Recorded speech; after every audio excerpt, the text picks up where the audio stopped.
I July just collecting cans. Just walked around the golf course, walked around these fields collecting bottles.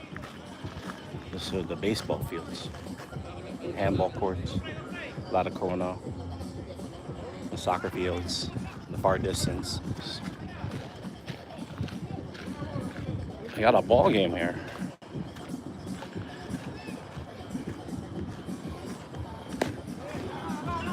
There's just softball in the gap.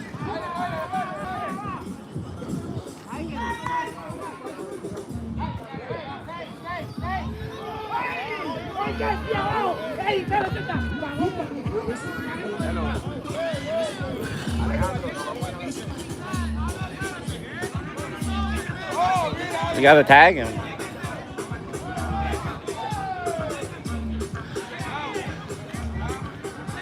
I have it on video. Just gotta tag him.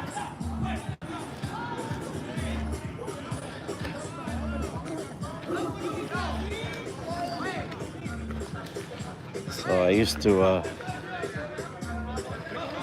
bring my cans to the recycling center, and the line was long sometimes, but I just said 2,000. $20 a can, it's $100, right? $10, wait. Yeah.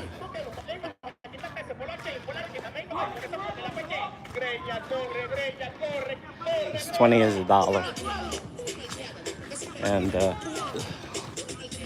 just gonna walk the path here. I just walked this path, and I had my hand cart from a street performance. I used to bring down to the Seaport and to Grand Central, my old Magliner. And I found like a Pepsi crate in the bushes to put 24 bottles in. Then I found another one so I could stack them. So I could do like the bottles, the Corona bottles, and not have them crack. And then when you bring it to the machine, it crushes it.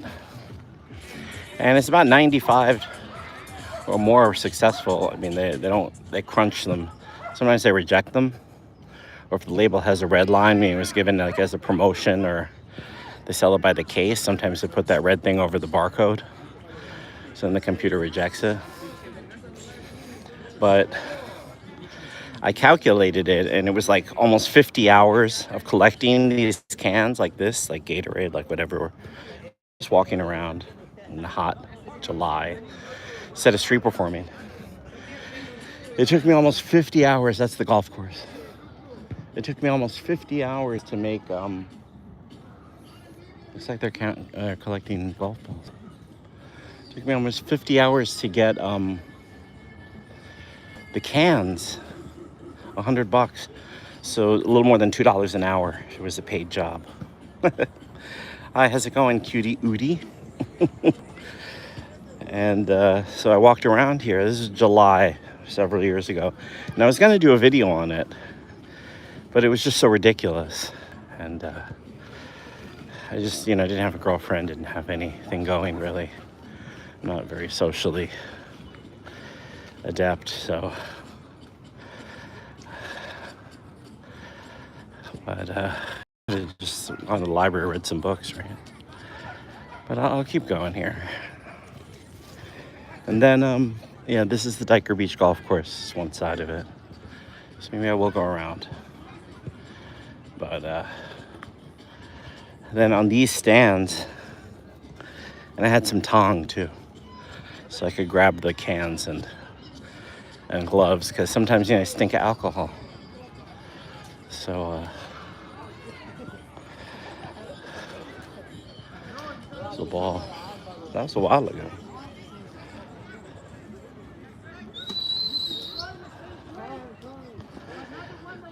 Yeah, almost 50 hours to do $100.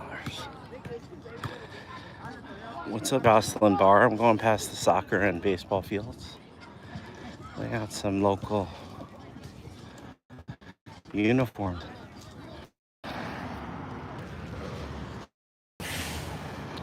Carry that stick some more. So as I was saying, I used to walk around this golf course, and I had about 200 or so. Here, I just got one. Titleist 4. There were 2 more back there. But after doing 1,000 cans and sympathizing with the homeless and people who really do that in the heat, like just for $100, so it takes all fucking day. I'm guessing like $10 to $15 a day if you do it all day. If I divide, let's just do it for 8 hours, and you know where to go, and you go. Houses might be better, but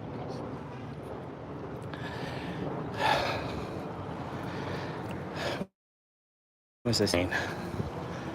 Let's say you do it for 6 hours, 8 hours a day. It took me about 48 hours. 8 times 6 is 48. So about 16 times 6 is 96, right? So about... There's another one? No, it's a spoon. Ooh, fireflies are out. It's means a healthy earth over here. Usually when there's fireflies, it's a good sign that the earth is good here. Fireflies know pungent smell of earth. There's a dove. A couple of doves. Two doves on the fence. Off they go. And let's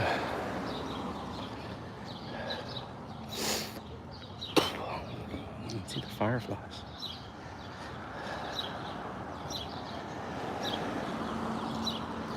So that's kind of a brutal way to make a living. Just collecting cans, $16 a day, $20. I heard a story of some guy who collected cans all day. They made $20 a day, I guess, or whatever. And he was this old man, and he collected newspapers or something. And he is either homeless or he had a small storage place. And when he got old, he died. And they opened up his storage place, or they opened up his homeless encampment. And hidden there were tens of thousands of dollars.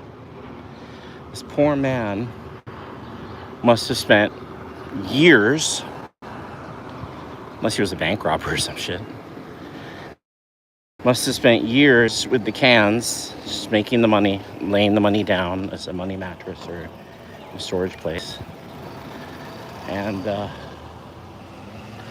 instead of putting in a savings account or whatever, who knows what his story was, but he wasn't like some criminal. He was a homeless guy with the storage place. And just one winter, it was a bad winter, and he didn't live. So all that money he worked for, just all that tens of thousands of dollars that he had in the storage place, was just turned over to the city after a totally miserable life. What a sad freaking ending. Oh, they're redoing the basketball.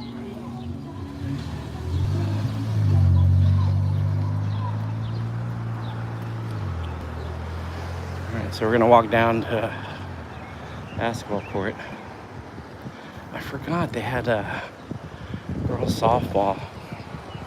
There were just certain spots where folks throw their cans. You gotta wait till sunset sometimes, but it's better for your health because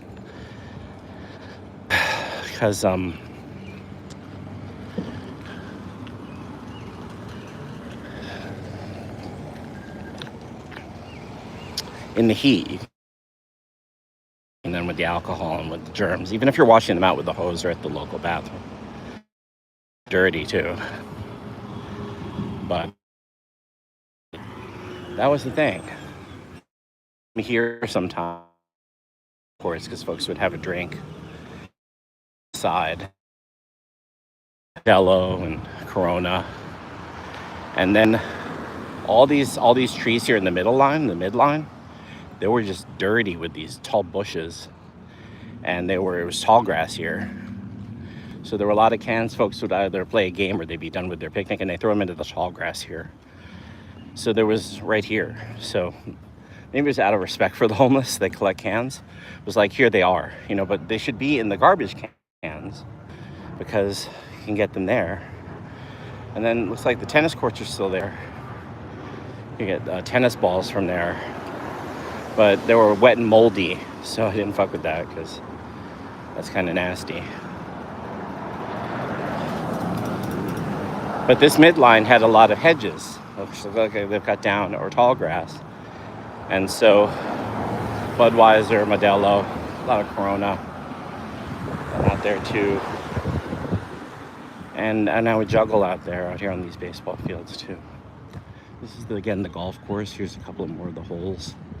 If you want to do 9 or 18 with some friends, like if you like golf. And it's kind of a upper middle class thing, playing golf, you know. And I don't know the first thing about golf really.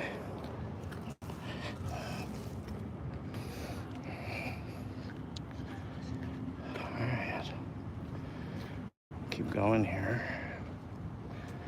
but yeah, this is totally different. They cut down all the hedges, and then under here, yeah, so these garbage cans, because they would be filled up with bottles after picnics, so you get like 50 cents per can, like 10 to 20, no problem. There's nothing here right now, and I'm surprised it's July 7th. There were a lot of 4th of July t-shirts like this, or bandanas, and flags, and a lot of 4th of July fireworks, but it looks like they've been cleaned up. But I bet if I go to the right, or go on, the field looks like it's been cleaned up this year much faster. But if I go over here, we'll see some old fireworks shells. Because they do that here. This is where the army base is too. And then we'll come up and around. And I'll show you the front of the golf course as I get ready to walk back. I haven't walked this far in a while. But it's my goal to start jogging again. I have some type of mental block. So I did do the marathon for my mother when she died, and the plan is to do it for my dad also, because my dad passed away. And I'm just tired of this. I'm tired of this. I'm gonna do that. I'm not a golfer, so. Yeah. But they patched the holes in the fence. Looks like golf survived COVID. Maybe it was COVID. Maybe that's why I did it. Can't remember why I did the 2,000 cans, but hopefully this is still recording. It says it is, but I haven't had any visitors. It's been at 0 for a while. And then there's some ball fields here. These nice fences are stadium seats behind home plate. They leave a lot of beer bottles there too, and soda bottles. So we collect from ball fields as well. And then there was this one ball field that was for the Red Devils, which is the girls softball league in Brooklyn. And this is their home. So they had their own shipping crate and their own, two shipping crates. One is like a concession stand where they sell snacks, and there's an equipment, but it's keeps all the equipment dry. Backup equipment. A lot of fireflies tonight because they're happy. The land is good here. See them? Should I zoom in? Let's find a few.